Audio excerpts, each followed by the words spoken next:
Bonjour, ici Pharaon7us pour la dernière vidéo. Cette fois, ce sera sur mon avis général sur le jeu. Donc, mon avis sera pas trop compliqué. C'est un jeu sympathique. Il n'est pas mauvais, il n'est pas excellent, il est sympathique.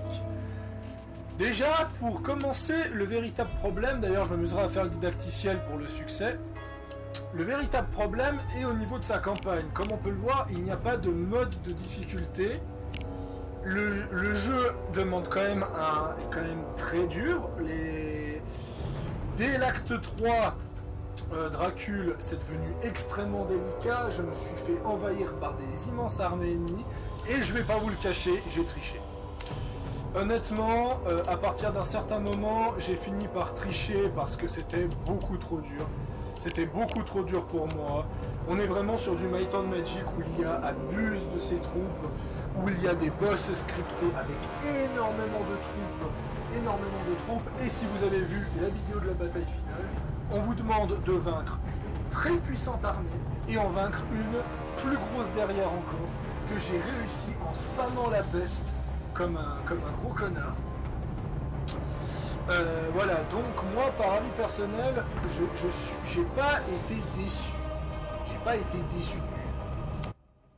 Je m'en attendais peut-être quelque chose de mieux. C'est juste dommage.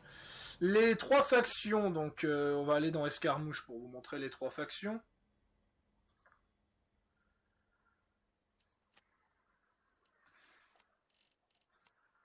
Les trois factions, justement, sont les Nosferus, qui font référence au Nosferatu, les Dracules, qui font référence à Dracula, et Mororia, qui c'est un peu les vampires de givre qu'on a tendance à voir dans ce genre de jeu. Moi, en fait, ce que je vais critiquer, c'est le grand manque de variété des seigneurs. Comme vous pouvez le voir, en fait, la plupart des seigneurs sont à peu près les mêmes pour tout le monde. Il y a que un, voire deux types de seigneurs dans le jeu. Après, il y a des seigneurs spécifiques. Comme par exemple, il y a du corps à corps, il y a du mage, il y a des archers. C'est quand même pas mal. Mais c'est un peu dommage que visuellement parlant, il n'y a pas beaucoup de changements. Et en pire, c'est qu'en escarmouche, c'est encore plus limité qu'en bac à sable. On peut voir notamment les sorts... apparemment les sorts changent en fonction de qui on prend, ça fait plaisir. Notamment les Nosferus qui ont des très bons sorts, les Mororia. Ça de nouveau un truc qui me chagrine un petit peu d'ailleurs. Là je prends une sorcière et si je prends une élémentaliste. Ah voilà, il y a des sorts que vous ne voyez jamais en campagne, genre Apocalypse, je ne l'ai jamais eu en campagne. Il y a quand même beaucoup de variétés. Je veux quand même pas mentir, il y a quand même beaucoup de variétés. Mais malheureusement, cette variété est un peu cachée. Elle est un peu cachée par le jeu, et c'est quand même effectivement dommage. Qu'est-ce que je peux dire d'autre sur les problèmes du jeu ? Donc nous avons les Dracules qui sont très forts au corps à corps, n'ont pas beaucoup de dégâts magiques, mais possèdent plein de capacités de regain et le fait de pouvoir améliorer leurs troupes. De l'autre côté, nous avons les Nosferus qui, eux, sont assez innovants par rapport aux autres factions, parce qu'ils n'ont pas de coût d'entretien. C'est un peu comme les rois des tombes, en fait. Ils n'ont pas de coût d'entretien, mais, à contrario, ils n'ont pas de revenus non plus. Et en fait, ils vont devoir bouffer la population pour avoir des revenus. C'est un gameplay qui est sympa. Le gameplay Nosferus est assez unique pour ce jeu. Mais, malheureusement, de nouveau, on est sur des troupes magiques, on peut avoir des troupes magiques à la fin, mais globalement, moi, ce que j'ai constaté dans le jeu, c'est que peu importe les troupes, on est quand même sur un schéma qui est assez similaire.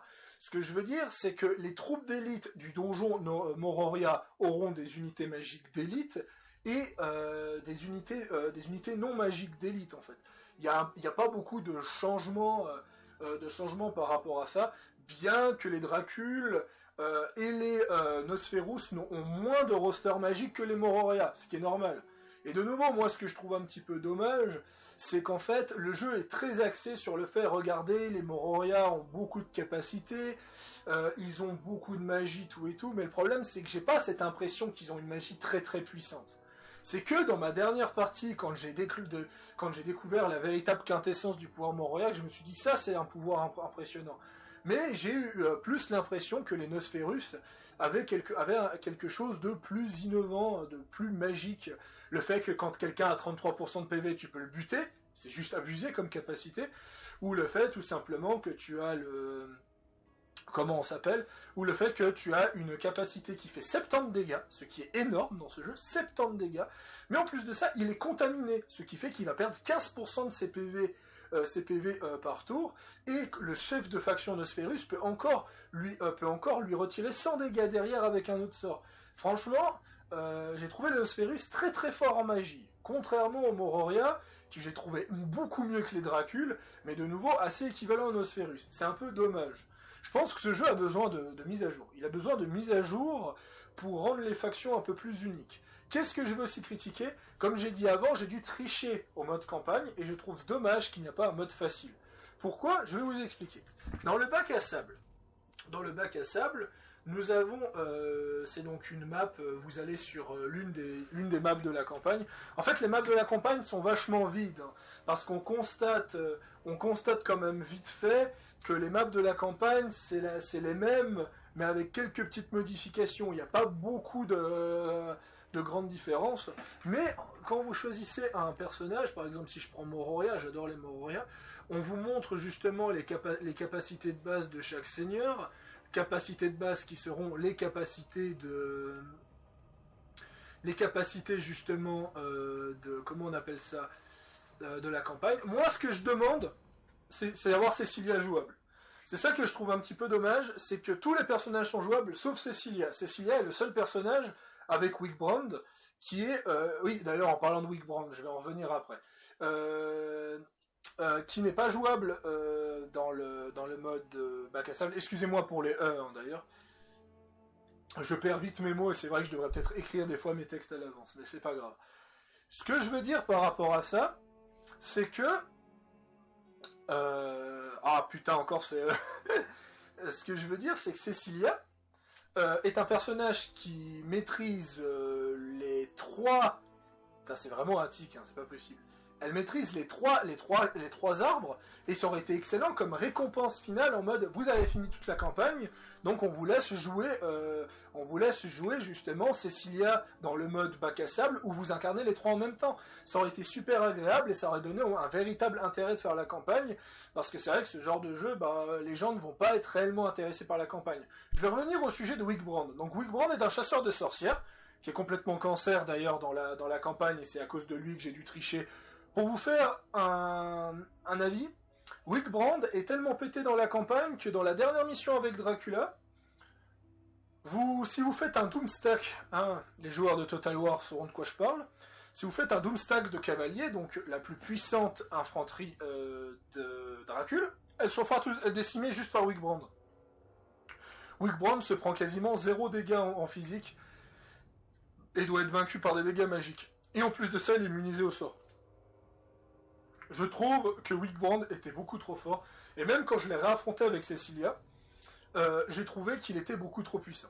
Franchement, je vais pas vous mentir, c'était une grosse cata d'affronter Wigbrand, et je trouve qu'il devrait être nerf. Et je trouve que si le jeu aurait un mode facile, ce serait déjà plus agréable. Et pourquoi je veux vraiment ce mode facile? Donc on en revient à là où vous choisissez vos territoires, donc pourquoi pas Kreia. Et là, vous devez choisir donc voilà, moi je mets Ponquette. Et là, regardez, avantage de l'IA. Vous pouvez paramétrer l'avantage de l'IA, vous pouvez nerfer l'IA, même augmenter la difficulté de l'IA. Et c'est là que je me dis que juste ce panneau, vous mettez juste ce panneau dans le mode campagne, tout le monde est gagnant. L'IA est beaucoup plus faible, on peut augmenter ses gains de sang, on peut réduire ses coups de sang et augmenter son gain d'expérience. Ok, ce sera peut-être un petit peu... ça permettra d'augmenter le challenge, parce qu'effectivement, quand tu as 40 tours pour finir une map, si tu mets l'IA à 200%, tu dois en chier sa mère, mais on va pas se mentir, un mode comme ça aurait été très agréable pour le jeu. Donc voilà, moi franchement, c'est le fait qu'il n'y a pas Cecilia qui est le meilleur personnage du jeu, franchement. Cecilia, c'est un personnage que j'ai adoré, donc qui est Cecilia, hein? Je vais vous faire un résumé global, sans spoil. Cecilia, est un personnage que vous jouerez dans le premier niveau. Et il lui arrivera quelque chose à Cecilia, mais Cecilia est globalement le personnage central de l'aventure, et elle est très attachante. Elle est présente dans les 3 factions à sa manière, je ne vous dirai pas comment pour pas spoil, même si rien qu'en disant ça c'est un spoil. Et donc, voyons voir, le didacticiel il ressemble à quoi? Ah ouais, ça me lance direct un niveau. Je vais juste jeter un œil sur le didacticiel, je vais pas le faire en live. Je le ferai tout seul dans mon coin. Je vais juste vérifier un truc. Ouais, introduction. Ah non. Ok. Ah ouais, d'accord. Boran Dracul. Ah non, on joue un personnage qui a strictement rien à voir, ok. Déplacer l'armée jusqu'au village. Ouais, bah je ferai ce tuto plus tard. Mais je voulais juste vérifier si on avait Cecilia dans le tuto. Non, c'est pas le cas. Franchement, de ce que je comprends, le jeu prévoit une suite, parce qu'à la fin du jeu, on comprend justement, si vous avez vu ma cinématique, on comprend que ce sera centré sur la première vampire, peut-être d'autres peuples vampiriques qui va arriver, peut-être l'arrivée des humains, parce que les humains ont leur propre roster, un roster qui est très très similaire à ceux des Dracules, mais c'est vrai que les humains ont quand même des capacités uniques, comme par exemple la prière qui leur donne 90 points de vie, et je pense que ce serait intéressant d'avoir les humains jouables, je pense que ce serait intéressant d'avoir des nouvelles maps, mais pour ça, il faudra pas trop en demander, parce que c'est fait par un studio suédois de 16 personnes, et je pense qu'ils n'ont strictement pas le budget pour faire un jeu pareil, surtout que si on va sur mon hub Steam, voyons voir le HUB de la communauté. Le HUB qui normalement est là, le hub, il est là justement pour voir si les gens discutent. Et en fait, je vais pas vous mentir, mais quasiment personne discute dans le jeu. Système, impossible de reconfigurer les touches gaucher, s'abstenir. Gaucher. Ouais, enfin, c'est pas encore compliqué ça encore. Mais ce que je veux dire par rapport à ça, c'est que très peu de personnes discutent sur le chat et sur le hub, et il n'y a que 400 personnes sur le jeu. Bordel, le jeu est sorti il y a 2 jours. Et personne n'est sur le jeu. Le jeu a fait un beat commercial incroyable. Et je crois que c'est mort. Je crois que c'est littéralement mort pour qu'on ait des DLC sur ce jeu pour améliorer le jeu, ce qui est dommage parce que le jeu a un fort potentiel, mais je pense que les développeurs doivent aller plus loin. Je pense que les développeurs doivent vraiment assumer qu'ils s'inspirent de Might and Magic. Le jeu a quand même beaucoup de similitudes avec Might and Magic. Vous gérez une ville,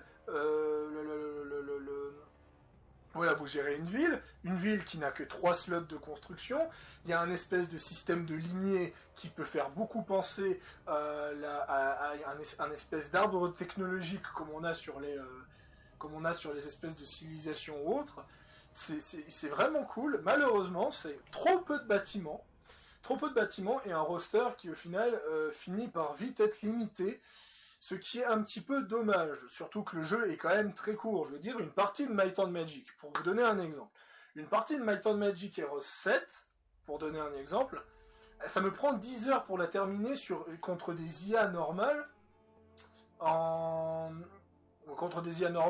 8 joueurs. Là, sur une map bac à sable, je dirais facile, il y a 16 ennemis, et je l'ai fait en 4 heures. Je pense que c'est ça, il faudrait que les maps soient plus grandes, il faudrait que ce soit moins tortueux, qu'on puisse un peu mieux se balader, mais en tout cas c'est un jeu qui est excellent, je vous le conseille, mais comme je l'ai dit, ne vous attendez pas à quelque chose d'incroyable, ne vous attendez pas à un jeu révolutionnaire, c'est vraiment un très bon jeu sur l'univers vampirique, on n'a pas assez de jeux sur l'univers vampirique, et il faudrait soutenir ce jeu juste parce que ça parle d'univers vampirique. Ah oui, et le jeu lag énormément sur le bac à sable, j'espère que ce sera patché. C'était tout, c'était une petite vidéo de 15 minutes de mon avis sur Vampire Immortal Realms Vampire Wars. Donc, je vous laisse, je vous dis à la prochaine, c'était Pharos Adus, à plus.